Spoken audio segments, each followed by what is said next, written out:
قال الله تبارك وتعالى في كلامه المجيد: أعوذ بالله من الشيطان الرجيم، بسم الله الرحمن الرحيم. هل أتاك حديث موسى إذ ناداه ربه بالواد المقدس طوى اذهب إلى فرعون إنه طغى فقل هل لك إلى أن تزكى وأهديك إلى ربك فتخشى فأراه الآية الكبرى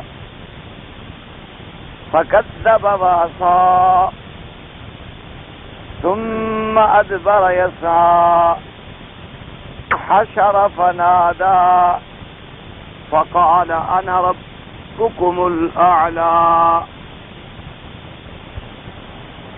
فأخذه الله نكال الآخرة والأولى إن في ذلك لعبرة لمن يخشى. اللہ تبارک و تعالی نے کلام مقدس کے ان آیات مبارکہ میں جو سورۃ النازعات کی آیات ہیں ارشاد فرمایا ہے قصہ موسیٰ علیہ السلام کے بارے میں کہ موسیٰ علیہ السلام جب اللہ کے حکم سے فرعون کی طرف تشریف لے گئے اور اللہ تبارک و تعالیٰ کے حکم سے جا کے فرعون سے کہا کہ کیا میں نہ تمہیں پاک کر دوں کفر سے اور شرک سے اور تمہیں ہدایت کروں تمہارے رب کی طرف تاکہ تم اللہ سے ڈرو.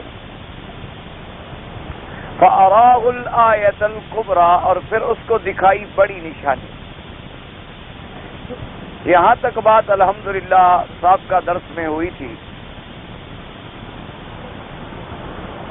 جیسا کہ الحمدللہ متعدد صورتوں میں اور مختلف مقامات میں آپ نے پڑھا ہے قرآن مقدس جو ہے یہ اللہ کی کتاب ہے اور کتاب موعظت ہے اور کتاب عبرت ہے اور کتاب ہدایت.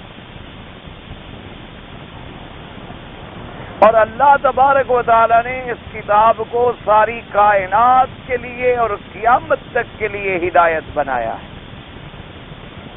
پہلی کتابیں بھی اللہ کی کتابیں تھیں جو انبیاء علیہم السلام کو عطا ہوئی ہیں، لیکن ان میں دو فرق تھے. ایک فرق تو یہ تھا کہ وہ کتاب اللہ تو تھی لیکن کلام اللہ نہیں تھی، یعنی وہ اللہ کی کتابیں تو تھیں، اللہ تبارک و تعالیٰ نے ہی انہیں اپنے پیغمبروں کو عطا فرمایا. جیسے تورات موسیٰ علیہ السلام کو دی گئی، انجیل عیسیٰ علیہ السلام کو دی گئی، اور کتاب زبور جو ہے وہ داؤد علیہ السلام کو دی گئی، اور صحائف ابراہیم اور صحائف موسیٰ. اور اسی طرح علماء نے لکھا ہے کہ حضرت آدم علیہ السلام کو بھی اللہ نے صحائف عطا فرمائے، لیکن ابتداء شریعت اور احکام جو ہے وہ حضرت نوح علیہ السلام سے شروع. کیونکہ کلام کہتے ہیں متکلم جس سے کلام فرمائے. جیسے آپ مثلا اپنا ما فی الضمیر کسی کو لکھ کر دے دیں تو وہ یہ تو کہے گا کہ جی فلاں آدمی نے مجھے خط لکھا ہے، خط تو اسی کا ہوگا، قلم بھی اسی کا ہوگا اور ما فی الضمیر بھی اسی کا ہوگا، لیکن اسے آپ کتاب کہیں گے، خطاب کہیں گے، خط کہیں گے. آپ یہ نہیں کہیں گے کہ اس نے مجھ سے بات کی ہے، آپ کہیں گے جی اس نے مجھے ایک خط بھیجا ہے، ایک تحریر بھیجی ہے. یا اگر آپ سے بڑا ہے تو آپ کہیں گے جی مجھے ایک حکم نامہ ملا ہے. اگر بزرگ ہے تو آپ کہیں گے جی مجھے ہدایت پہنچی ہے، ہدایت نامہ ملا ہے. اور کلام تو وہ ہوتا ہے کہ جو متکلم خود کلام فرمائے. اور یہ شرف جو ہے چونکہ اب تورات جو تھی وہ لکھی ہوئی کتاب حضرت موسیٰ علیہ السلام کے حوالے کر دی گئی، اسی طریقے سے انجیل جو تھی وہ پوری کی پوری کتاب جو تھی لکھی ہوئی ایک ہی دفعہ میں حضرت عیسیٰ علیہ السلام کو عطا فرما دی گئی. اور اسی طرح زبور ہے، اسی طرح صحائف ابراہیم ہیں، اسی طرح صحائف ہیں، اسی طرح صحائف موسیٰ علیہ السلام بھی ہیں. لیکن یہ شرف جو ہے صرف قرآن کو ملا ہے کہ یہ کتاب اللہ بھی ہے اور کلام اللہ بھی ہے. یہ شرف اللہ کی اس کتاب کو ملا ہے اور کسی کتاب کو نہیں، کہ یہ اللہ کا کلام ہے. اللہ تبارک و تعالی نے اس کو اپنا کلام فرمایا ہے. اللہ تبارک و تعالی نے اسے لوح محفوظ میں بھی رکھا، اس کے بعد اسے آسمان دنیا میں بھی اتارا اور محفوظ رکھا، اور پھر اللہ تبارک و تعالی نے ہی اسے جبریل علیہ السلام کو پڑھایا اور لکھایا اور اتارا حضور صلی اللہ علیہ وسلم کی خدمت. تو اب جبریل علیہ السلام صرف لکھی ہوئی کتاب یا کاغذ دے کر نہیں چلے جاتے تھے حضور پاک کو، بلکہ جبریل علیہ السلام آ کر اللہ کا قرآن، اللہ کا کلام حضور کے سامنے تلاوت فرماتے. اور جبریل علیہ السلام کا جو پڑھنا ہے وہ اللہ کے حکم سے تھا. جبریل اپنی طرف سے تو نہ تلاوت کر سکتے ہیں، نہ اپنی طرف سے پڑھ سکتے ہیں، نہ اپنی طرف سے کمی کر سکتے ہیں. تو گویا اللہ تبارک و تعالیٰ نے وہ کلام جو ہے حضور پاک صلی اللہ علیہ وسلم پہ پڑھا. تو ایک تو اس کتاب کو ہمیشہ یاد رکھیں کہ یہ شرف ملا ہے، اسی لیے یہ شرف کسی کتاب کو نہیں ملا، یہ عظمت جو ہے وہ کسی کتاب کو نہیں ملی. دوسری بات یہ یاد رکھیں کہ پہلی کتابیں تو اللہ کی تھی، لیکن ان کتابوں کے احکام کے لیے ایک زمانہ معین تھا کہ اس کتاب کا حکم جو ہے فلاں زمانے تک چلے گا، اس کے بعد دوسری کتاب آ گئی. اور پھر جب اس کتاب کا وقت معین جو اللہ کے علم میں معلوم تھا، اللہ کے علم میں محدود معین تھا، اس وقت پر تیسری کتاب آ گئی. تو لہذا پہلی کتابوں پہ احکام جو تھے، اعمال جو تھے وہ ختم ہو گئے اور حکم جاری ہو گیا. لیکن یہ شرف بھی اسی اللہ کے کلام اور اللہ کی کتاب کو ملا ہے کہ اس کے بعد نہ کوئی کتاب ہے، نہ کوئی شریعت ہے، نہ نبوت ہے، نہ رسالت ہے. قیامت تک کے لیے یہی مجموعہ ہے ہدایت. اسی لیے اللہ نے اس کے ساتھ وعدہ بھی فرما دیا کہ ہم اسے قیامت تک محفوظ رکھیں. کہ آج دنیا نے اور علوم دنیا نے بڑی ترقی کر لی. لوگ فضاؤں کو تسخیر کرنے کے لیے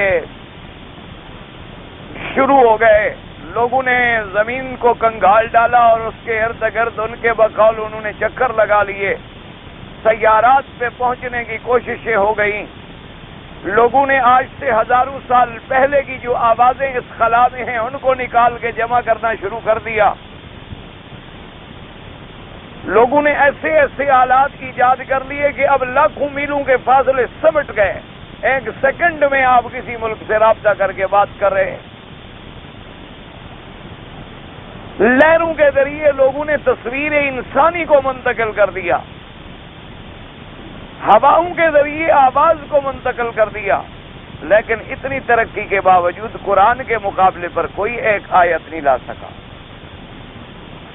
ورنہ یہ تو نہیں کہ کفر خاموش بیٹھا ہوا ہے یا انہوں نے زور نہیں لگایا ہوگا. یہ کفر کی طاقتیں جہاں ہر محاذ پر اسلام سے لڑ رہی ہیں، کفر کی قوتیں ہر جگہ اسلام کے خلاف نبردآزما ہیں. چاہے وہ حرب کے میدان ہوں، چاہے وہ فکر کے میدان ہوں، چاہے وہ علم کے میدان ہوں، ہر مقام پہ ان کا مقابلہ اسلام سے ہے. ہر مقام پر انہیں اپنا سب سے بڑا دشمن جو ہے وہ اسلام نظر آتا ہے. دنیا میں جو بڑے مذاہب ہیں، یعنی یہودیت ہے یا نصرانیت ہے، ان کا تقابل اگر ہے تو اسلام سے ہے. اسی طریقے سے دنیا کے اندر یعنی جتنے دہری ہیں، منکرین خدا ہیں، ہندو ہیں، بدھ مت ہیں، یدھ مت ہیں، ان کا تقابل بھی اسلام سے ہے. اور تو کوئی مذہب ہے نہیں ان کے سامنے ٹکنے والا. تو آپ کا کیا خیال ہے کہ وہ خاموش بیٹھے ہوں گے؟ ان کے علماء، ان کے ادباء، ان کے مورخین ان کے مفکرین، ان کے بڑے بڑے پائے کے شعراء، ان کے بڑے بڑے ادبا وہ خاموش بیٹھے ہوں گے کہ اللہ کے قرآن کا مقابلہ نہ کریں. لیکن آج تک 1400 صدیاں، 1400 سال، 14 صدیاں بیت گئیں، 15ویں صدی شروع ہو گئی، لیکن کسی کو یہ جرت نہیں ہوئی کہ ایک آیت بنا کے لے آئے. بڑے لوگوں نے کوششیں کی، بڑے لوگوں نے آیات کو بگاڑا، اللہ کے قرآن میں تحریف کی، لفظی بھی اور معنوی بھی، لیکن نتیجہ کیا نکلا کہ جو خود بنایا اسی کو اپنے لوگوں نے بھی ٹھکرا دیا کہ یہ تم کیا کر رہے ہو، یہ کوئی بات ہے. تو یہ شرف بھی اسی قرآن پاک کو ملا ہے کہ یہ قیامت تک کے لیے زندہ و پائندہ ہے، اور قیامت تک کے لیے دلیل انسانیت ہے، قیامت تک کے لیے رہبر انسانیت ہے، قیامت تک کے لیے ہدایت انسانیت ہے، قیامت تک کے لیے موعظہ انسانیت ہے.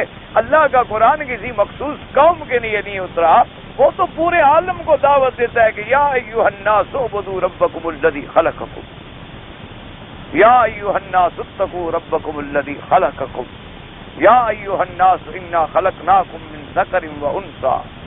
جہاں بھی آپ دیکھیں گے اس کی دعوت جو ہے دعوت عمومی ہے، عالم انسانیت کے لیے دعوت. اس لیے ہمیشہ یاد رکھا کریں کہ قرآن چونکہ ہدایت جامعہ ہے، ہدایت کاملہ ہے، تو اس لیے مختلف مقام پر اللہ تبارک و تعالی اس واقعے کا صرف اتنی حصہ ذکر فرما دیتے ہیں جتنی کی ضرورت ہوتی، باقی تفاصیل کو ذکر نہیں فرماتے. جیسے کوئی بہت بڑا حکیم، بہت بڑا حکمت والا آدمی اتنی بات کرے گا جو اس مجلس میں ضرورت ہو، اور یہ تو اللہ کا کلام ہے، کوئی بندے کا کلام ہی نہیں.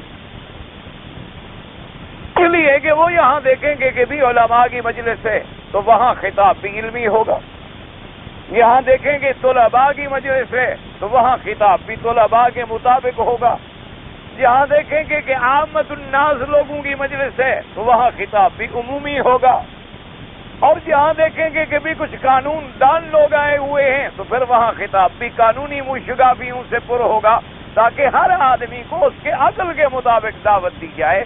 اس لیے قرآن نے جب پوری انسانیت کو مخاطب کرنا ہوتا ہے تو وہ اتنی ٹکڑا بیان فرماتا ہے جتنی کی ضرورت ہوتی.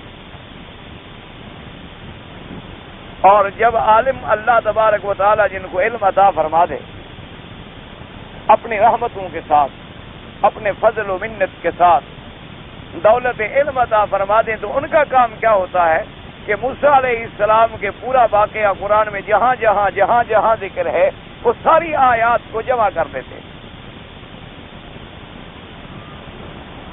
اور جو تفاصیل انہیں ان ساری آیات میں مل گئیں ان کو مرتب کر کے پھر حضرت موسیٰ علیہ السلام کا ایک قصہ مبارک بیان فرما دیتی ہیں، جیسے علماء نے قصص الانبیاء پر کتابیں لکھی ہیں. انہوں نے قرآن پاک کے پہلے پارے سے لے کر آخری پارے تک جہاں جہاں موسیٰ علیہ السلام کا واقعہ آیا ان تمام آیات کو جمع فرما دی، اور اس کے بعد اس موضوع پر جتنی احادیث رسول اللہ صلی اللہ علیہ وسلم انہیں ملی ہیں ان حدیثوں کو بھی جمع فرما لیا کہ موسیٰ علیہ السلام کے بارے میں حضور نے یہ فرمایا، حضور نے یہ فرمایا، حضور نے یہ فرمایا. یہ تو اہل علم کا کام ہوتا ہے، اور جنہیں تاریخ کا چسکا لگا ہوتا ہے، جو اپنے ذہن میں مؤرخانہ تفکرات رکھتے ہیں، وہ پھر ان بحثوں کو بھی ساتھ شامل کر دیتی ہیں کہ موسیٰ علیہ السلام کس علاقے میں پیدا ہوئے، کس ملک میں پیدا ہوئے، اور کس پیغمبر کے بعد پیدا ہوئے اور کس پیغمبر سے پہلے پیدا ہوئے، اور آپ کے دور میں کتنی نبی تھے، اور کس قوم کے پاس آپ بھیجے گئے. بھی بنو اسرائیل تھے اور فرعون کو دعوت دی تو فرعون کی قوم قبط تھی، تو وہ پھر قبطیوں سے بھی اور بنو اسرائیل سے بھی بحث کرتے ہیں کہ بنو اسرائیل کون ہے اور قبطی کون ہے، اور پھر ان حدود اور مواقع کی بھی نشاندہی کرتے ہیں کہ موسیٰ علیہ السلام مصر میں تشریف لے گئے، پھر مصر سے نکلے تو کہاں تشریف لے گئے، وہ دریا کون سا تھا جسے موسیٰ علیہ السلام عبور کر گئے، وہ جنگل کون سا تھا جس میں 40 سال تک موسیٰ علیہ السلام کی قوم بھٹکتی رہی، اور اس کے بعد پھر موسیٰ علیہ السلام کی قوم کیسے بیت المقدس میں داخل؟ یہ تاریخی لوگوں کا کام ہے۔ ان چیزوں پر مدار قرآن نہیں ہوتا، اسی لیے ورنہ علماء نے مستقل کتابیں ارض القرآن کے نام پر لکھی ہے۔ ایک کتاب ہے ارض القرآن، کہ قرآن نے جن جن زمینوں کا نام لیا ہے، جن جن مقامات کا نام لیا ہے، اس پر انہوں نے تحقیق کی ہے، وہ ایک علیحدہ تحقیقات۔ کیونکہ قرآن سمجھنے کے لیے ہمیں یہ ضروری نہیں ہوتا کہ ہم اس زمین کو بھی سمجھیں کہ وہ زمین کون سی تھی۔ قرآن نے ایک واقعہ بیان کر دیا، قوم عاد کے ساتھ یہ ہوا، قوم سمود کے ساتھ یہ ہوا، قوم لوط کے ساتھ یہ ہوا، قوم شعیب کے ساتھ یہ ہوا، قوم فرعون کے ساتھ یہ ہوا، بات ختم ہو گئی۔ ہمیں ہدایت پکڑنی ہے، ہمیں نصیحت پکڑنی ہے کہ اگر ہم نے ان قوموں کی طرح کیا تو ہمارا انجام بھی وہی ہوگا۔ اور اس وقت کون بچ گئے؟ جو پیغمبروں کے ماننے والے اور اتباع کرنے والے تھے۔ اگر آج ہم بھی اتباع کریں گے تو ہم بچ جائیں۔ مقصود تو اتنی ہوتی، اس لیے اب قرآن پاک نے یہاں ذرا اختصار فرما دیا، فرمایا اذهب الى فرعون انه طغى۔ یہاں صرف موسیٰ علیہ السلام کو حکم ہے، حالانکہ حکم ہارون کو بھی ساتھ ہے، کیونکہ ہارون علیہ السلام تو حضرت موسیٰ علیہ السلام کے ساتھ ہیں۔ اس لیے قرآن دوسری جگہ کہتا ہے اذهبا الى فرعون انه طغى۔ تو مطلب یہ ہوا، اب ان باتوں کو علماء سمجھتے ہیں۔ اللہ تبارک و تعالی، ورنہ یہ ہے کہ دشمن اسلام تو اسی ایک لفظ کو پکڑ کر گردن پکڑ لے کہ ایک جگہ خدا کہتا ہے موسیٰ علیہ السلام کو تم جاؤ، ایک دفعہ فرماتے ہیں تم دونوں جاؤ، وہ بات صحیح ہے، یہ بات صحیح ہے۔ یہ کیسا اللہ کا کلام ہے کہ ایک دفعہ ایک جگہ مفرد کا حکم ہے افراد کے صیغے کے ساتھ، اور ایک جگہ تثنیہ کے صیغے کے ساتھ حکم ہے، اور پھر اللہ نے حکم دیا موسیٰ علیہ السلام کو کہ فرعون کے پاس جاؤ۔ اگر وہ رسول تھے تو صرف فرعون کے لیے تھے، باقی دنیا کیوں مانے؟ پھر مستشرقین اور مخالفین اسلام اور اعداء اسلام اسی طرح تو وہ نعوذ باللہ جدید پود کو پریشان کرتے ہیں، اس لیے کہ پورے قرآن میں نظر ہی نہیں ہوتی۔ حالانکہ یاد رکھیں قاعدہ یہ ہوتا ہے کہ جب بڑے کو حکم مل جائے تو چھوٹے کو تو خود بخود حکم ہو جاتا۔ مثال کے طور پر یوں سمجھیں کہ کوئی آدمی آ جائے، اگر آپ کا استاد کھڑا ہو گیا تو طالب تو بیچارے خود بخود کھڑے ہو جاتے ہیں۔ حالانکہ طلبہ کو کوئی کہتا نہیں ہے کہ تم بھی کھڑے ہو جاؤ، وہ کہتے ہیں بھی اگر ان کے احترام کے لیے، اس کی تعظیم کے لیے، اس شخص کے لیے ہمارا استاد بھی کھڑا ہو رہا ہے تو یہ آخر ہمارے استاد سے بھی تو بڑا ہوگا نا، علم میں، فضل میں، عزت میں، تقوی میں۔ ورنہ ہمارا استاد، جب ہمارا استاد کھڑا تو ہم تو خود بخود کھڑے ہو جائے، ان کو کہنے کی ضرورت ہی نہیں پڑتی ہے۔ جیسے کہ اللہ نے فرشتوں کو حکم دیا کہ آدم کو سجدہ کرو، ابلیس نے نہیں کیا، حالانکہ ابلیس کو کوئی علیحدہ آرڈر تو نہیں ملا تھا۔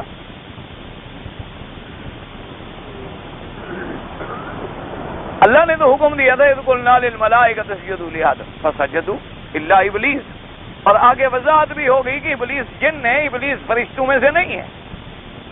لیکن یاد رکھو ابلیس نے بھی یہ نہیں کہا کہ جی آپ نے تو مجھے حکم نہیں دیا تھا، حالانکہ اللہ نے دوسرے مقام پر یہ فرمایا کہ ما منعک ان تسجد اذ امرتک، کہ بدبخت میں نے جب تمہیں حکم کیا تو تم نے سجدہ کیوں نہیں کیا؟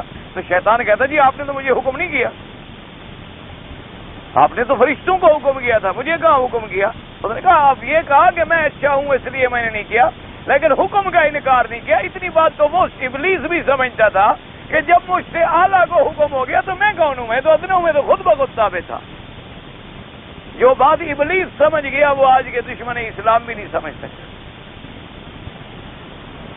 اس لیے قاعدہ یہ ہوتا ہے کہ جب موسیٰ علیہ السلام رسول ہیں، پیغمبر ہیں، حضرت ہارون تو تابع ہیں موسیٰ علیہ السلام کے، وہ تو تورات پر عمل کرنے والے ہیں، وہ تو موسیٰ علیہ السلام کی عدم موجودگی میں خلیفہ ہیں ان کی قوم میں، اور اس لیے ان کو تو خود بخود حکم ہو گیا، اس لیے ان کا ذکر کہیں فرما دیا اور کہیں ذکر نہیں فرمایا، تو قرآن میں یہ تعارض نہیں ہوتا۔ اور دوسری بات یہ سمجھیں کہ کیا فرعون خدا کو جانتا بھی تھا؟ یعنی ایک ہوتا ہے جاننا اور ایک ہوتا ہے ماننا۔ ہمیشہ یاد رکھیں، اصولی بات یہ ہے کہ ایک چیز کو جانا بھی جائے اور مانا بھی جائے۔ ایک آدمی ہے مثلا جانتا ہے لیکن مانتا نہیں، ایک آدمی ہے مانتا ہے لیکن جانتا نہیں، تو دونوں میں بڑا فرق ہوتا ہے۔ اسی لیے قرآن نے دعوت میں فرمایا کہ اننی انا اللہ لا الہ الا انا فاعبدنی۔ پہلے تو یہ جانو کہ میں وحدہ لا شریک ہوں، میں مشکل کشا ہوں، میں حاجت روا ہوں، میرے سوا کوئی مشکل کشا اور حاجت روا۔ یہ جاننے کے بعد، ماننے کے بعد اب صرف میری عبادت اور اطاعت کرو اور کسی کی نہ کرو۔ تو اب علماء نے یہ بڑی لمبی چوڑی کتابوں میں ویسے لکھی ہیں کہ فرعون جو ہے وہ بدبخت بھی جانتا تھا، منکر تھا صرف، یا بالکل وہ اللہ کی ذات کا قائل ہی نہیں تھا اور جانتا بھی نہیں تھا اور مانتا بھی نہیں تھا۔ بڑی علماء نے بحثیں کی ہیں، ان بحثوں میں پڑھنے کا آپ کو فائدہ نہیں ہے کیونکہ وہ بڑی دقیق قسم کی بحثیں ہیں۔ بعض اوقات مشکل بات جو ہے انسان کے لیے بجائے ہدایت کے اور تفکر اور تشویش کا ذریعہ بن جاتی ہے۔ صرف میں آپ کو خلاصہ اتنا عرض کر دوں کہ ان کی مباحث کا، بحث کا خلاصہ اتنا ہے، وہ کہتے ہیں کہ یہ تو ہو نہیں سکتا کہ فرعون یہ سمجھتا ہو کہ آسمان زمین میں نے بنائے ہیں، تو پاگل تھا وہ۔ اگر پاگل ہوتا تو پھر اللہ کے نبی کیوں بھیجے جاتے؟ اور اگر پاگل نہیں تھا تو وہ جانتا تھا کہ زمین میں نے نہیں بنائی، آسمان میں نے نہیں بنائے۔ انہوں نے کہا وہ جانتا تھا، اصل وجہ کیا تھی کہ وہ تکبر میں آ گیا اور طغیانی میں آ گیا اور سرکشی میں آ گیا، اس لیے وہ کہنے لگا کہ انا ربکم الاعلی، کہ بھئی تمہارا مربی میں ہوں، تمہیں پالنے والا میں ہوں، تمہیں رزق دینے والا میں ہوں، تمہیں ہر نعمت دینے والا میں ہوں، چاہوں تمہیں قید کر دوں، چاہوں تمہیں قتل کر دوں، چاہے تمہیں پھانسی چڑھا دوں، چاہے تمہیں چھوڑ دوں، اس لیے تم تو میری ربوبیت کے قائل بنو نا۔ اس لیے انہوں نے کہا کہ ورنہ یہ نہیں ہے کہ بالکل وہ عقل سے کورا تھا، اصل قرآن بھی تو یہی کہتے ہیں نا کہ انہو طغا، کہ فرعون جو ہے وہ سرکش بن گیا اور اس نے تجاوز کیا۔ اور تجاوز کیسے کیا؟ حق کے خالق میں بھی تجاوز کیا کہ نعوذ باللہ، اپنے آپ کو اس کی صفات سے متصف کیا کہ میں تمہارا رب ہوں، اور تجاوز حق کے خلق میں بھی کیا کہ مخلوق پر رحم کرنا چاہیے تھا، اس نے مخلوق پہ ظلم کیا، مخلوق کی حفاظت کرنی چاہیے تھی، اس نے بنو اسرائیل کے بچوں کو قتل کر ڈالا، مقصود مخلوق کی عزت و عصمت کی حفاظت کرنی چاہیے تھی، اس نے بنی اسرائیل کی عورتوں کو غلام بنا لیا۔ اس لیے اس کی تجاوز جو ہے اللہ کے حق میں بھی تجاوز ہے اور بندوں کے حق میں بھی تجاوز ہے۔ انہو طغا، طغا فی حق الخالق و فی حق الخلق، دونوں طرف اس کا تجاوز۔ ادھر یہ تجاوز ہے کہتے ہیں انا ربکم الاعلی، اور ادھر یہ تجاوز ہے کہ یذبحون ابناءہم ویستحیون نساءہم، کہ ان کے بچوں کو قتل کر دیتا ہے اور عورتوں کو زندہ چھوڑ دیتا۔ اور اسی طرح سے اللہ تبارک و تعالیٰ نے فرمایا وَأَهْدِيَكَ إِلَىٰ رَبِّكَ فَتَخْشَىٰ، اب بات ہے فَأَرَاهُ الْآيَةَ الْكُبْرىٰ، اللہ نے فرمایا پھر دکھلایا موسیٰ علیہ السلام نے اس کو بڑی نشانی، فَأَرَاهُ الْآيَةَ الْكُبْرىٰ، یعنی اظہر لَهُ موسیٰ علیہ السلام، موسیٰ علیہ السلام نے اس کو دکھلائی، اس کو ظاہر کی اللہ کی بڑی نشانی۔ بڑی نشانی آیت الکبریٰ سے کیا مراد ہے؟ تو بعض علماء مفسرین تو فرماتی ہیں کہ ید بیضا، ید بیضا جو ہے نا، اللہ نے حکم دیا تھا نا موسیٰ علیہ السلام کو ادخل یدک فی جیبک تخرج بیضاء من غیر سوء، اللہ نے حکم دیا کہ موسیٰ علیہ السلام اپنے ہاتھ کو ذرا ڈالو نا بغل میں، ڈال لیا، اللہ نے فرمایا آپ نکالو، نکالا، او تو سورج کی طرح روشن، اور من غیر سوء، کوئی بیماری نہیں کہ رنگ بدل گیا ہو، کوئی تکلیف نہیں، اللہ تبارک و تعالیٰ کی طرف سے اظہار قدرت ہے کہ فوراً ہاتھ اتنا نورانی بن جاتا تھا، اتنا اس میں نور آ جاتا تھا، اتنی روشنی آ جاتی تھی، اتنی چمک آ جاتی تھی کہ دیکھنے والوں کی آنکھیں خیرہ ہو جاتی تھی۔ کیونکہ مقصد انبیاء کا کیا ہے؟ انبیاء کی دعوت بھی تو ظلمات شرک سے نور ایمان کی طرف نکالنا ہوتا ہے۔ انبیاء علیہم السلام کی دعوت کیا ہے؟ کہ وہ اللہ کے بندوں کو غیروں کی بندگی سے چھڑا کر اللہ کی بندگی سکھلائیں، ظلمات شرک اور کفر کے اندھیروں سے انہیں نکال کر نور ایمان کی روشنی اور اجالے میں انہیں لے آئیں۔ ان کا کام یہی ہوتا۔ اس لیے اللہ تبارک و تعالی نے موسیٰ علیہ السلام کو ید بیضا کی نشانی جو ہے وہ عطا فرمائی۔ آپ دیکھ لیں، میں بعد میں پڑھتا ہوں، آپ ذرا اچھی طرح دیکھ لیں، کھڑے ہو کے دیکھ لیں، نہیں اس طرف کھڑے ہو کے اچھی طرح دیکھ لیں تاکہ آپ کو دو کام نہ کرنے پڑے نا، ایک ادھر دیکھنا پڑے ایک سبق سن۔ آپ ذرا دیکھ لیں، میں پانی پی لوں، دونوں کا کام ہو جائے۔ دیکھ لیا کیا نظر آیا؟ مجھے بھی تو سمجھائیں۔ ابھی دیکھ لیا ہو تو پھر میں عرض کروں، ورنہ ابھی دیر ہو تو میں اور ذرا سانس لے لوں۔ میں تو آپ کو پریشان نہیں کرتا نا، آپ چاہے مجھے پریشان کریں، میں آپ کو موقع دیتا ہوں نا کہ آپ اچھی طرح دیکھ لیں۔ ایک آدمی تھا، انسان تھا، وردی پہنے ہوئے تھا، وہ بھاگ رہا تھا، وہ دوڑ رہا تھا، وہ کیوں دوڑ رہا تھا؟ قرآن چھوڑو اور اس کے پیچھے دوڑ پڑو۔ اللہ تبارک و تعالی رحمت فرمائے، مسلمان قوم عجیب ہے۔ جب ہمیں یہ باتیں سمجھ آ جائیں گی نا، اس دن مسلمان قوم کو کوئی شکست نہیں دے سکتا۔ کوئی قبر کی طرف چل پڑے، یہ سارے دوڑ پڑے۔ کوئی تعزیہ لے کے کھڑا ہو جائے، یہ سارے دوڑ پڑیں۔ کوئی دلدل پکڑ کے آ جائے کہ حضرت حسین علیہ السلام کا دلدل ہے، یہ ابھی کربلا سے آیا ہے، حسین شہید ہو گئے، یہ بدبخت جانور ہمارے پاس واپس آ گیا ہے۔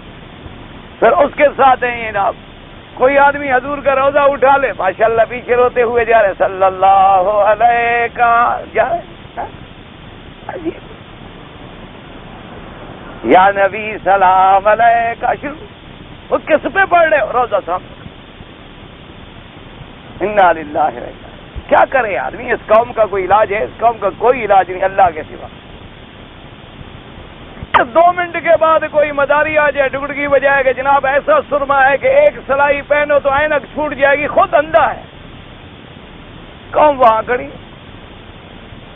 قوم کا کیا ہے؟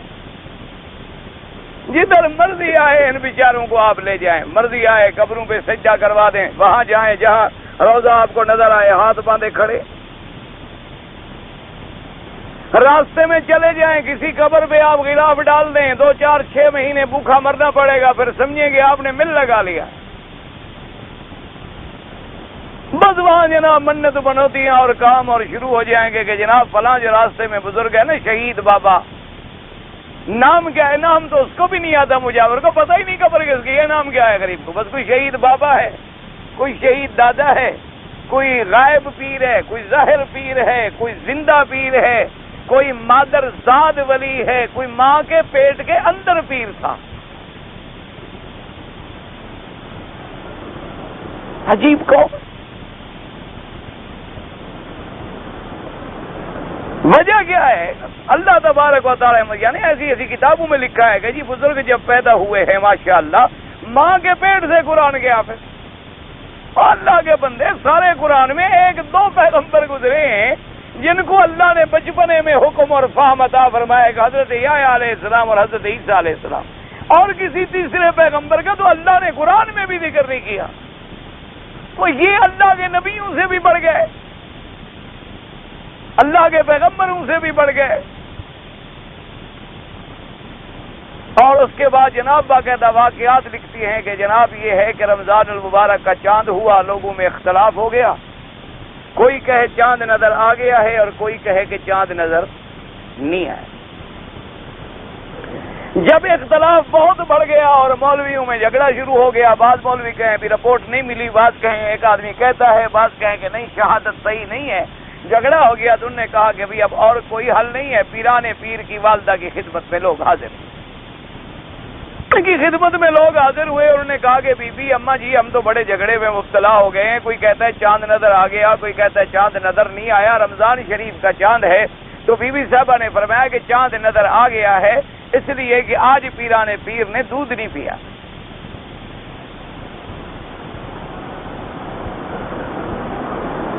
اور جناب اس کے بعد سبحان اللہ اور قوم بیٹھی ہے اور یا پیر یا دستگیر کے نعرے شروع۔ پہلے تو آپ یہ بتائیں کہ چاند کا فیصلہ دن میں ہو رہا تھا یا رات میں؟ چاند دیکھنے کا جھگڑا رات کو مغرب سے عشاء تک آدھی رات تک رات کو شروع ہوگا نا، کہ کل ہمارا روزہ خراب نہ ہو کہ دوسرے دن جھگڑا کرتے ہو۔ اگر رات میں ہوا تھا تو پیرانے پیر نے رات کو دودھ چھوڑ دیا، رات کو روزہ ہوتا ہے، کہ کسی نے غور ہی نہیں کیا، ضرورت ہی نہیں تھی غور کرنے۔ اور اگر 1 منٹ کے لیے دن میں جھگڑا ہوا اور چھوڑ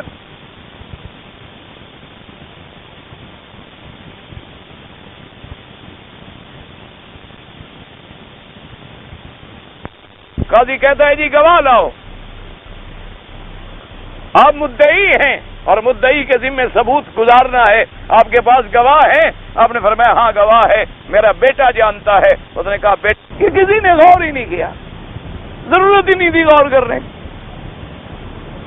اور اگر 1 منٹ کے لیے دن میں جھگڑا ہوا اور چھوڑ دیا تو کیا ایک معصوم بچے کا دودھ نہ پینا شریعت میں شہادت ہے؟ شریعت کے اندر اس شہادت کا اعتبار ہے کہ قاضی شرح کے سامنے حضرت علی یعنی ولایت کا سر چشمہ داماد محمد مصطفیٰ رضی اللہ تعالیٰ عنہ وارضا سیدنا علی شیر خدا کا جسے لقب ملا ہے، سیدنا علی کھڑے ہیں اپنے خلافت میں، اپنے قاضی کی عدالت میں، اور فرماتی ہے یہ زرہ میری ہے۔ قاضی کہتا ہے جی گواہ لاؤ، آپ مدعی ہیں اور مدعی کے ذمے ثبوت گزارنا ہے، آپ کے پاس گواہ ہے؟ آپ نے فرمایا ہاں گواہ ہے، میرا بیٹا جانتا ہے۔ اس نے کہا بیٹا،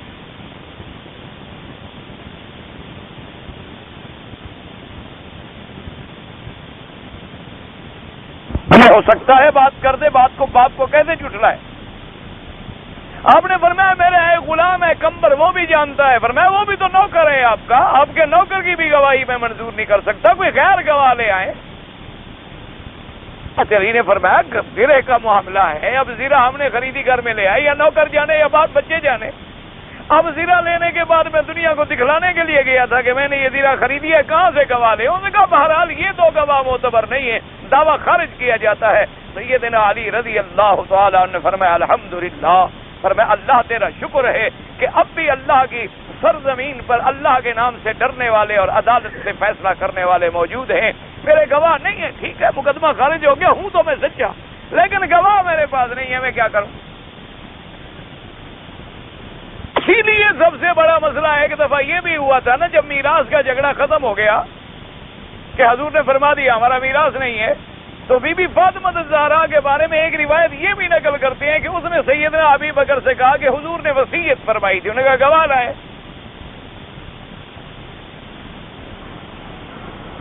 کوئی گواہ ہے آپ کے پاس؟ انہوں نے کہا گواہ تو میرا بیٹا ہے، فرمایا بیٹے کی شہادت تو قبول نہیں ہوتی۔ قرآن کہتا ہے خدا کے بندے فَشْهِدُوا شَهِيدَيْنِ مِن رِّجَالِكُمْ فَإِن لَّمْ يَكُونَا رَجُلَيْنِ فَرَجُلٌ وَامْرَأَتَانِ، کہ یا تو 2 مرد گواہ لے آؤ یا 1 مرد اور 2 عورتیں گواہ لے آؤ، اور خاص طور پہ جب چاند کی شہادت کا مسئلہ ہو تو وہاں تو اور زیادہ گواہوں کی شدت سے ضرورت ہوتی ہے، تو وہاں کسی بچے کا دودھ نہ پینا جو ہے کیا شریعت اسلام میں حجت بن سکتا ہے؟ یہ کسی نے نہیں سوچا، بس پیرانے پیر کی کرامت شروع ہو گئی کہ حضرت جناب جب پیدا ہوئے تو روزہ رکھتے تھے، نہ پہلے بچے پر روزہ فرض ہے، دودھ پینے والے بچے کی تو جو ماں ہے اس کو بھی اسلام کہتا ہے تم روزہ نہ رکھو کہیں بچے کو تکلیف نہ ہو جائے، بعد میں قضا کر لینا۔ حاملہ اور مرضعہ کے لیے تو اللہ نے قرآن میں بھی اجازت دی ہے کہ اگر عورت حاملہ ہے، پیٹ میں بچہ ہے، روزہ رکھے، ممکن ہے بچے کو تکلیف پہنچے، یا بچے کو دودھ پلانے والی ہے اور روزہ رکھنے سے خود نہ کھائے گی نہ پیے گی، دودھ نہیں بنے گا، تو بچے کو تکلیف ہوتی ہے، اسلام کہتا ہے روزہ چھوڑ دے، بعد میں قضا کر لے۔ اللہ فرماتے ہیں میرا فرض چھوڑ دے۔ اور اس کے بعد سوچنے کی بات ہے کہ کیا ساری تاریخ میں اسلام میں کبھی حضور نے بھی یہ فیصلہ فرمایا کہ حسن حسین سے پوچھو انہوں نے آج دودھ پیا ہے یا نہیں پیا؟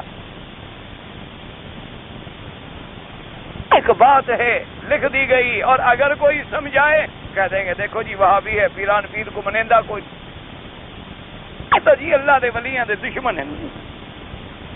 یہ تو جی ولیوں کو منندے کوئی نہیں ہے تو منکر نعوذ باللہ، اللہ معاف کرے، اللہ ہمیں بچائے، اور جو ہم پہ تہمت لگاتے ہیں اللہ انہیں ہدایت۔ ہم تو ولیوں کے غلاموں کے غلاموں کے غلاموں کے بھی غلام ہیں، ہم تو ان کی جوتیوں کو اپنے سر کا تاج سمجھتے ہیں، لیکن ولی ولی ہو، اللہ کی شریعت اور اللہ کے احکام کا متبع ہو، سنت رسول کا تابع ہو، اور اس کا ہر قدم قدم نبی صلی اللہ علیہ وسلم پر آئے، وہ اللہ کا ولی ہوتا ہے۔ اس کے تو ہمیں پاؤں کی مٹی بھی لے تو ہم سر پہ رکھ لیں۔ اس لیے ہمیشہ یاد رکھیں، ایسی ایسی باتیں آ جاتی ہیں دنیا میں، اور یہ ہماری قوم ہے ماشاءاللہ، بڑی سیدھی سادی قوم ہے، ان کو جدھر مرضی آئے لگا۔ آپ نے دیکھا ہوگا نا، مسجدوں میں جائیں وہاں ایک عجیب رنگ کی، ہم نے دیکھا اپنے ملک میں، وہ ایک ٹوپیاں رکھی ہوتی ہیں، وہ پتہ نہیں کس چیز کی بنی ہوتی ہے، میں تو آج تک سوچتا رہتا ہوں، بڑی ہلکی سی ہوتی ہیں اور بیت کی بنی ہوتی ہیں، پتہ نہیں کس چیز کی بنی ہوتی ہیں، وہ جناب لائن لگا، یہ کیا ہے کہ جی جس کے پاس ٹوپی نہیں ہوگی سر پہ رکھے، وہ پہلے اس ٹوپی کے پہن کر نماز پڑھنا جائز بھی ہے، پہلے کسی نے یہ مسئلہ بھی سیکھا ہے کہ ایسی ٹوپیاں جو ہم رکھتے ہیں نا، جو کوئی اپنا اس کی کھجور کے اس کی بنی ہوئی، اور بعض ہوتی ہیں باریک باریک پتلی سی بیت کی تاریں ہوتی ہیں، ان کی ٹوپیاں بنی ہوئی۔ مسئلہ یہ ہے کہ جو چیز بندہ پہن کر کسی کے سامنے جاتے ہوئے شرماتا ہے، فقہا نے لکھا وہ چیز پہن کر اللہ کے دربار میں بھی نہ آئے۔ کیا معنی؟ مثلا آپ سر ننگا عدالت میں نہیں جاتے، سر ننگا کسی بادشاہ کے سامنے نہیں جاتے، تو اللہ کے دربار میں بھی سر ننگے نہ آئے۔ اگر آپ مثلا یہ ٹوپی پہن کے باہر نہیں جاتے، باقاعدہ غترہ شترہ سر پہ رکھتے ہیں یا پگڑی باندھتے ہیں یا اپنے جناب اور اوپر کپڑا ڈالتے، تو اللہ کی دربار میں بھی اسی طرح آئے، کیونکہ اگر جس چیز کو لوگوں کے سامنے تم حقیر سمجھ رہے ہو، خدا کے سامنے نہیں سمجھ رہے ہو۔ مقصد ہے خذوا زینتکم عند کل مسجد، ہر نماز کے لیے پوری زینت، پورا لباس، پوری تیاری، پوری حیت کاملہ کے ساتھ آؤ۔ ہاں علماء نے لکھا ایک آدمی مثلا یہی ٹوپی پہن کے جاتا رہتا ہے بازار میں، تو وہ پڑھ لے، اس کے لیے کوئی منع نہیں، کیونکہ وہ تو اسی کے سامنے لوگوں کے سامنے بھی جاتا ہے۔ تو وہ ٹوپیاں جو آپ نے رکھی ہیں، کبھی آپ کے یہ جو آتے ہیں مساجد میں بڑے بڑے لوگ اور صاحب حضرات یہ ٹوپی پہن کے جائیں گے بازار میں؟ سوال ہی پیدا نہیں ہوتا۔ وہ اسی لیے رکھی ہے کہ صرف اللہ کے دربار میں جائیں گے، لوگوں کے سامنے جانے کے تو قابل ہی نہیں، فوراً اتار کے وہاں رکھنا، اس لیے وہ کبھی چوری نہیں ہوتی۔ اپنے ان ٹوپیوں کو دیکھا ہے کبھی مسجد سے کوئی لے گیا ہو؟ کیوں؟ کسی کے کام کی نہیں ہے نا، جو بغیر کام کے ہے وہ خدا کے کام آتی ہے۔ اب کوئی اچھی ٹوپی رکھ لیں، یہ حرم سے لے جائیں، یہ 10 ریال والی وہاں مسجد میں رکھیں، اگر دوسری نماز پہ مل جائیں تو جو مرضی آئے مجھے آگے پکڑ لیں۔ یہ یہاں جو 10 ریال میں ملتی ہے نا ٹوپیاں یہ بنی ہوئی، یہ آپ لے جائیں ماشاءاللہ، ایک دفعہ ہمت کر کے کوئی 100 ٹوپی خریدیں اور کسی بڑے شہر کی مسجد میں جا کے اگلی صفوں میں بنا کے رکھ دیں کہ لوگ آئیں گے یہ ٹوپی پہنیں گے، اور دوسری نماز میں جائیں، اگر ایک ٹوپی پڑی ہو جو مرضی ہے مجھے۔ وہ ٹوپیاں جب سے مسجد بنی ہے، جیسے مسجد پرانی ہوتی جا رہی ہے اسی طرح وہ ٹوپیاں پرانی ہوتی جا رہی ہیں، میں نے دیکھی ہیں، کدھر سے کچھ ٹوٹ گئی، کدھر سے پھوٹ گئی، کدھر سے سیاہ ہو گئی، کالی ہو گئی، بالکل بو آ رہی ہے، پڑی ہے کون اٹھائے؟ کسی کے کام کی ہو تو اٹھائے، جو کام کی نہیں ہے وہ اللہ کے سامنے رکھ کے کھڑا ہے۔ اللہ کا خوف کریں، کچھ دین کو سمجھیں، دین کو بازیچہ اطفال نہ بنائیں۔ اسلام اسلام ہے، دین دین ہے، اس کے اندر احکامات ہیں۔ اللہ تبارک و تعالی آپ کو بھی اور مجھے بھی اور ہر مسلمان کو توفیق دے، اللہ تبارک و تعالی رحمت فرمائے، اللہ تبارک و تعالی ہماری اور آپ کی اصلاح فرما دے، اللہ تبارک و تعالی تمام مسلمانوں کو صراط مستقیم پہ چلا دے۔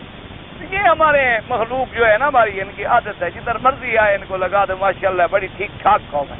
ایک دفعہ ایک درخت سے کوئی پانی شانی نکلنے لگ گیا، او جناب ساری ٹرینیں جا رہی ہیں، بک ہو کے ٹرینیں، پوری ٹرین کی ٹرین، سیٹیں نہیں ملتی، ٹکٹ نہیں ملتا۔ کیا ہے کہ جی ایک درخت سے پانی نکل رہا ہے، بس جو اس پانی کو پیتے اندھے ٹھیک ہو گئے۔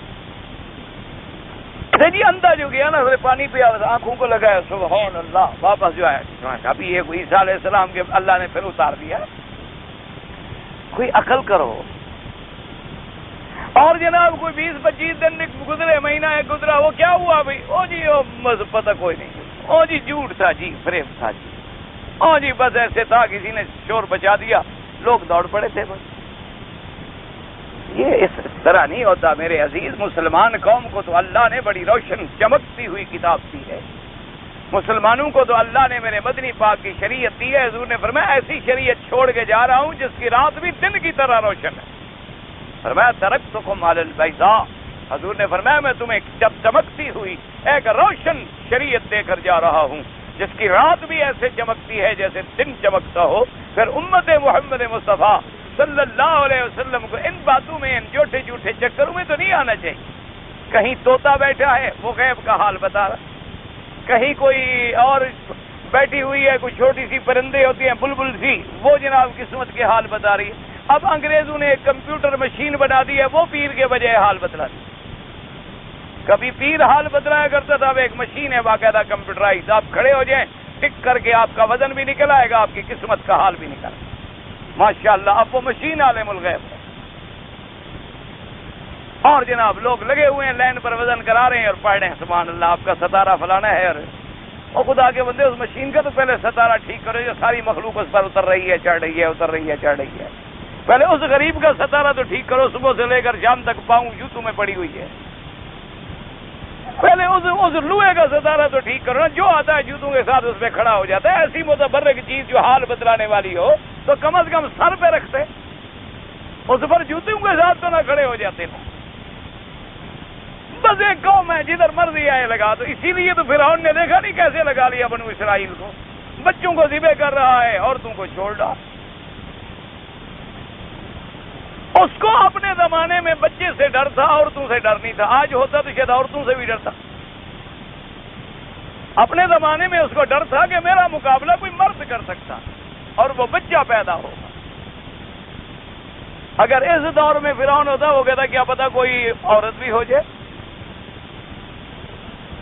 اور اکبر الہ آبادی نے تو بڑا اچھا مشورہ دیا، اس نے کہا کہ بھی فرعون بڑا بدبخت تھا، خام خواہ بنو اسرائیل کے بچوں کو ذبح کرتا رہا، افسوس کہ فرعون کو کالج کی نہ سوجھی، ایک کالج بنا دیتا تو کالج سے کبھی نبی نہیں پیدا ہوتا، ایک کالج بنا دیتا، ایک یونیورسٹی کھول دیتا کہ بچوں کو زبردستی پڑھاؤ، جب اس میں پڑھتا وہ نبی نہیں بنتا، اس کی جان تو بچی رہتی، بلا وجہ لوگوں کو نہ مارتا، وہ سب کچھ بن سکتا ہے لیکن نبی نہیں بنتا۔ بہرحال آیت الکبریٰ سے کیا ہے تو بعض علماء فرماتے ہیں وہ ید البیضاء جو ہے وہ آیت کبریٰ بڑی نشان۔ بعض علماء نے فرمایا کہ نہ، آیت الکبریٰ سے مراد ہے عصا، حضرت موسیٰ علیہ السلام کا جو عصا مبارک تھا، اللہ حکم دیتے تھے کہ عصا پھینک دو، آپ پھینکتے سام بن جاتا، اٹھاتے تو عصا بن جاتا، آیت الکبریٰ ہے۔ لیکن راجح قول یہی ہے کہ دونوں کو اللہ نے فرمایا ہے آیت الکبریٰ، حضرت نے وہ بھی دکھلایا اور حضرت نے وہ بھی دکھلایا، عصا بھی دکھلایا اور ید بیضاء بھی دکھلایا۔ اب جناب قرآن فرماتا ہے کہ اس نے دیکھنے کے بعد کیا کیا، فَكَذَّبَ وَعَصَىٰ ثُمَّ أَدْبَرَ يَسْعَىٰ فَحَشَرَ فَنَادَىٰ فَقَالَ أَنَا رَبُّكُمُ الْأَعْلَىٰ۔ اللہ نے فرمایا پس اس نے جھٹلایا اور نافرمانی کی، ثُمَّ أَدْبَرَ يَسْعَىٰ، اس کے بعد پیٹھ دے کے پھرا اور چل دیا، فحشر فنادى، پھر اس نے جمع کیا اور اس کے بعد اس میں پکارا اور کہا انا ربکم الاعلی، کہ میں ہی تمہارا سب سے بڑا رب اور مربی ہوں۔ اب سمجھیں قرآن نے یہاں دو لفظ کہے، فکذب وعصا، اس نے جھٹلایا اور نافرمانی کی۔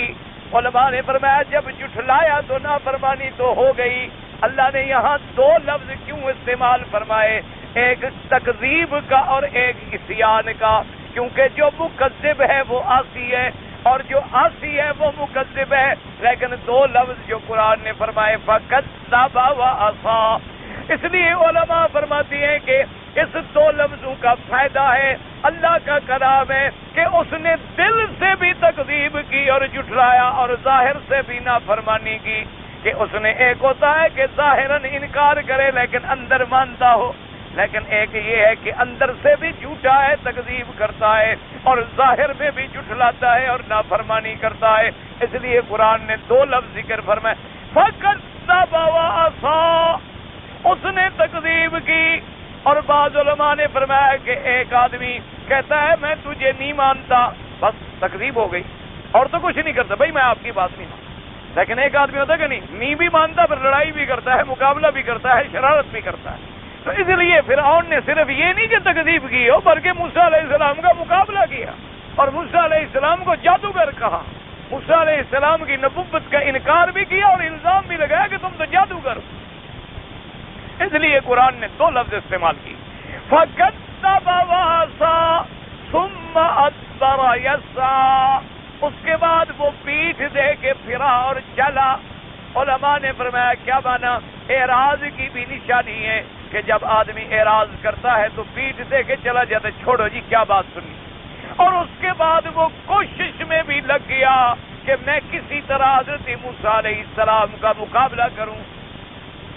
اس لیے کہتے ہیں ثم ادبر یسعیٰ، اور اس کے بعد کہتے ہیں فحشر فنادی۔ حشر کا کیا مانا؟ جمع کرنا، جمع کرنا، جیسے قرآن نے دوسری جگہ پر تفصیل کے ساتھ ذکر کیا ہے کہ فرعون نے جب یہ دیکھا تو اپنے وزراء سے، اپنے مشیروں سے پوچھا کہ تمہاری کیا رائے ہے، میں ان کا کیا کروں، موسیٰ علیہ السلام اور ہارون کا؟ انہوں نے کہا یہ ہے، انہوں نے کہا ان کو مہلت دو، قتل نہ کرو، قتل کرنا ٹھیک نہیں ہے، ان کو مہلت دو۔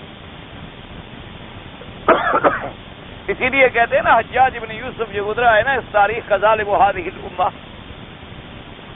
اس کی دربار میں ایک تابعی پیش ہوئے تو ان کے ساتھ بڑا جھگڑا تھا اس کا، تو اس نے اپنے مشیروں سے پوچھا کہ دیکھو یہ میری بات نہیں مانتا اور میری مخالفت کرتا ہے اور نافرمانی کرتا ہے، تم مجھے کیا مشورہ دیتے ہو؟ تو انہوں نے کہا جی آپ کیا ہے، آپ بادشاہ ہیں، آپ کے پاس حکم ہے، آپ قتل کر دیں ان کو، چھوڑیں، کیا ہے ایک آدمی کیا کرے گا آپ کا؟ تو حضرت نے بڑی پیاری بات کی، حضرت مسکرائے اور کہنے لگے حجاج ایک بات میں تمہیں بتاؤں، تم مجھے قتل کرو یا جو مرضی ہے کرو، مجھے قتل شتل سے کوئی ڈر نہیں ہے، لیکن تیرے جو مشیر ہیں نا یہ فرعون کے مشیروں سے بھی گندے ہیں۔ تو اس حجاج نے کہا کہ وہ کیسے؟ اس نے کہا وہ فرعون نے جب پوچھا تھا کہ میں موسیٰ اور ہارون کے بارے میں کیا کروں تو اس نے کہا ارجع واخاہ، اس کو اس کے بھائی کو کچھ مہلت دو، قتل نہ کرو، مقابلہ کرو۔ تو فرعون کے مشیروں نے بھی کہا کہ قتل نہ کرو، تمہارے مشیر کہتے ہیں بس مار دو، تو تیرے مشیر فرعون کے مشیروں سے بھی بڑے گندے ہیں۔ تو اس نے کہا اچھا آپ کیا ہیں؟ تو وہ اللہ تبارک و تعالیٰ نے حق کا کلمہ بھی کہا اور اللہ نے بچانا تھا اور اللہ نے بچا بھی دیا، اللہ تبارک و تعالیٰ کو حفاظت منظور تھی تو حفاظت بھی ہو گئی۔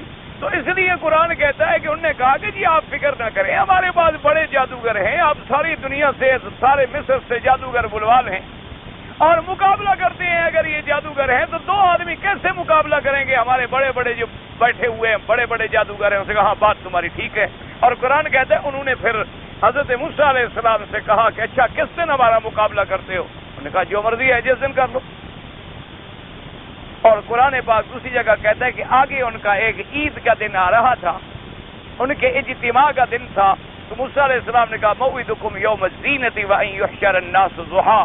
موسیٰ علیہ السلام نے کہا ایسا کیوں نہیں کرتے ہو؟ تمہاری عید جو آ رہی ہے، لوگ بھی سارے اکٹھے ہوں گے اور وقت بھی چاشت کا ہو کہ دن چڑھا ہوا ہو، سورج چڑھا ہوا ہو، یہ نہیں کہ مغرب کے بعد ہو کوئی کہے مجھے نظر نہیں آیا، کوئی کہے مجھے سمجھ نہیں آیا، اندھیرا تھا جی دھوکھا لگ گیا، آنکھ جھپک گئی، پتہ نہیں چلا ہے، نہ ایسا وقت ہو کہ کھلا ہوا ضحیٰ بالکل عین چاشت کا وقت ہو اور سورج چڑھا ہوا ہو اور سارا مجمع موجود ہو، اس کے سامنے تمہارا ہمارا مقابلہ ہو جائے گا۔ اس نے کہا ٹھیک ہے۔ اس لیے کہتے ہیں فحشر فنادی، یہاں اس نے صرف اللہ نے خلاصہ بیان کر دیا کہ اس نے لوگوں کو جمع کیا میدان میں، کہا انا ربکم الاعلی، نعوذ باللہ میں ہی تمہارا رب ہوں، میں ہی تمہارا مربی ہوں، میں ہی تمہارا پالنے والا ہوں اور میں ہی بڑا ہوں۔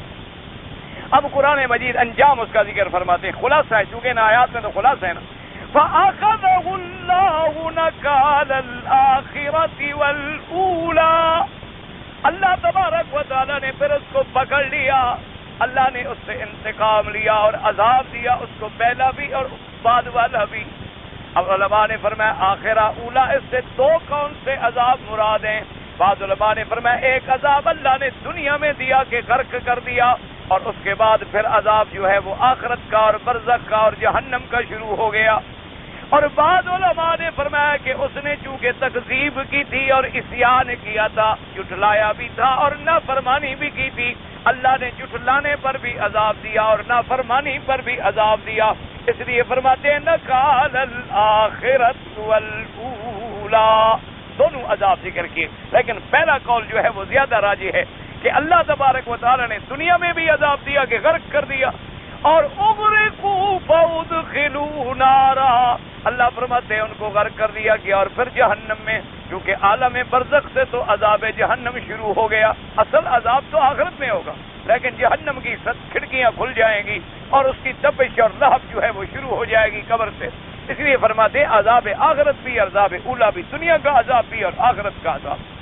اور اللہ پاک نے فرمایا میرا بدنی، ہم نے موسیٰ علیہ السلام کا واقعہ کیوں ذکر کیا، فرعون کی ہلاکت کو کیوں ذکر کیا ہے، ہم نے یہ قصہ قرآن میں کیوں بیان کیا ہے، ان فی ذلک لعبرۃ لمن یخشی، اس قصے کے اندر بہت بڑی عبرت ہے، لیکن اس کے لیے جو اللہ سے ڈرتا ہو، جو ڈرتا نہ ہو اس کے لیے کیا، وہ تو پورا قرآن پڑھ جائے تو اثر نہیں ہوتا، جس کے دل میں خشیت نہیں ہوگی، جس کے دل میں اللہ کا ڈر نہیں ہوگا، جس کے دل میں اللہ کی عظمت اور جلال نہیں ہوگا، سارا قرآن بھی وہ ختم کر لے تو کیا فائدہ ہو، اس میں تو عبرت ان کے لیے ہے، موعظت ان کے لیے ہے اور ڈر ان کے لیے ہے، لمن یخشی، جو اللہ تبارک و تعالیٰ کی ذات سے ڈرنے والے ہیں، جن کے دلوں کے اندر خشیت ہے، اور خشیت کن کے دلوں میں ہوتی ہے، جن کے دلوں میں پہلے اللہ کی عظمت کا کمال کا یقین پیدا ہو جائے، جتنا وہ علم زیادہ ہوتا ہے اتنی پھر خشیت زیادہ ہوتی،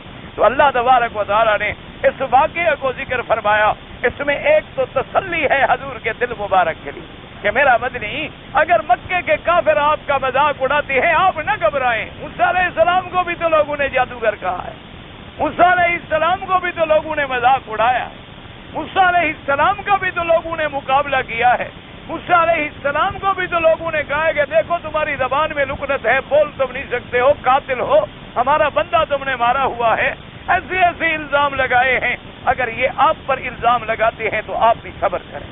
اور دوسرا فائدہ ان آیات میں یہ آیا کہ میرا مدنی، مکے کے کافر کیا ہے، ہم نے جب پکڑا تو فرعون جیسے بادشاہ کو اور لشکر کو پکڑ لیا، ان کی کیا طاقت ہے، یہ تو ایک بستی کے سردار ہیں، ان کا پکڑنا ہمارے لیے کون سا مشکل ہے، تو اس لیے اگر یہ آپ کی تکذیب کریں گے تو ہم ان کو بھی پکڑ لیں گے، اگر یہ آپ کو جھٹلائیں گے تو ہم ان سے بھی بدلہ لیں گے، اس لیے ان واقعات میں عبرت بھی ہے، موعظت بھی ہے اور تسلی بھی ہے اور ہدایت بھی ہے، اللہ تبارک و تعالی ہمیں بھی عبرت پکڑنے کی توفیق عطا فرمائے۔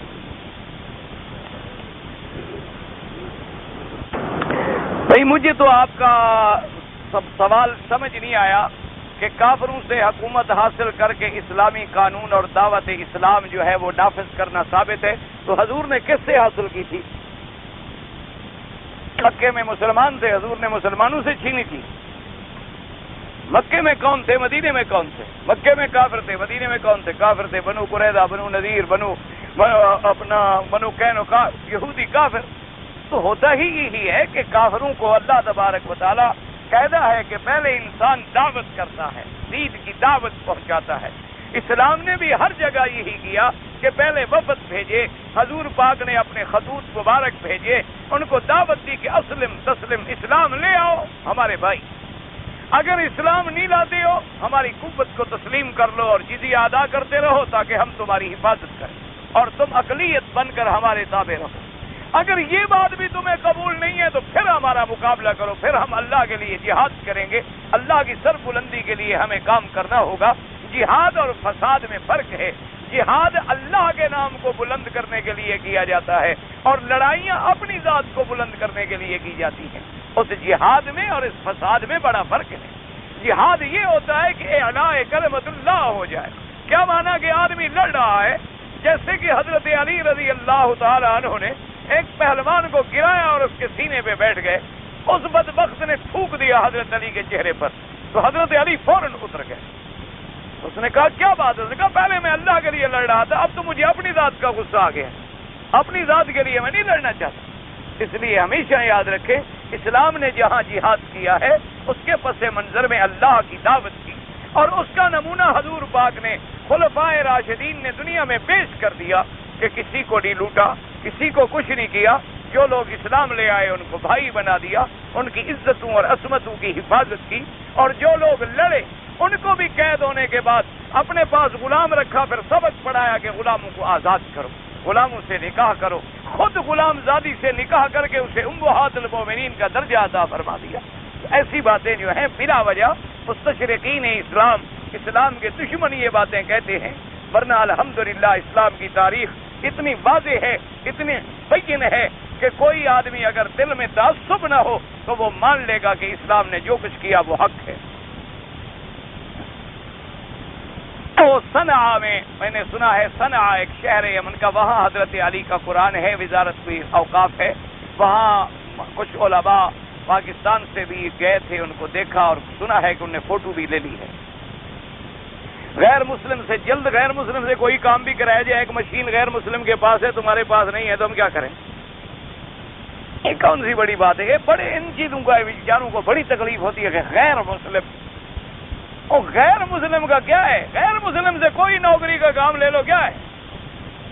غیر مسلم سے کوئی کام بھی اگر لیا جائے تو بعض پرانے اوراق کو جوڑنے کا ایک فن ہے، ایک علم ہے۔ جیسے کہ آپ دیکھیں کہ جرمنی نے قرآن پاک شائع کیا ہے جس کی قیمت یہاں 400 ریال ہے، سب سے اعلیٰ تباد جو ہے وہ ہے، تو یہ تھوڑا ہے کہ ہم اس لیے نہ پڑھیں کہ اس کو ایک کافر کمپنی نے چھاپا ہے۔ یہ کوئی عجیب بات ہے؟ کوئی اللہ کے بندے ایسی چھوٹی باتوں میں اور کیا کریں؟ اسلام میں بڑے بڑے کام ہوتے ہیں۔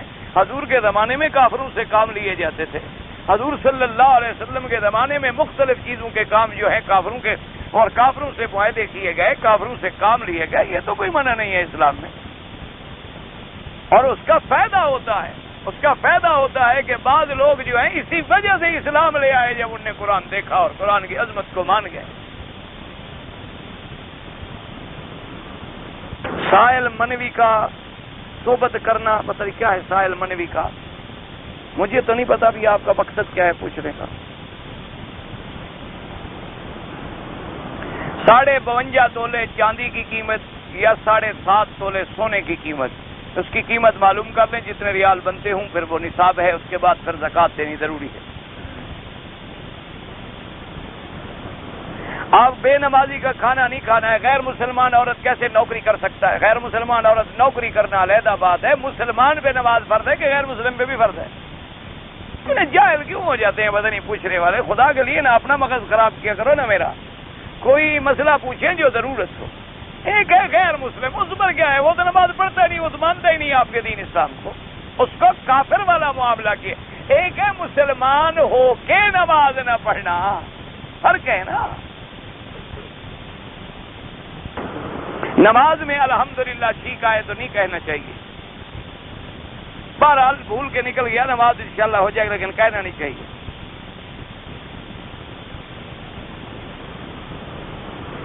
میں شام تک حرم میں عبادت کرتا رہا، دعا مانگنے لگا تو اپنی عورت کے حق میں بد دعا نکلی، اس نے کوئی ستایا ہوگا، بہرحال اب اس کو دعا کر دو، معاف کر دو۔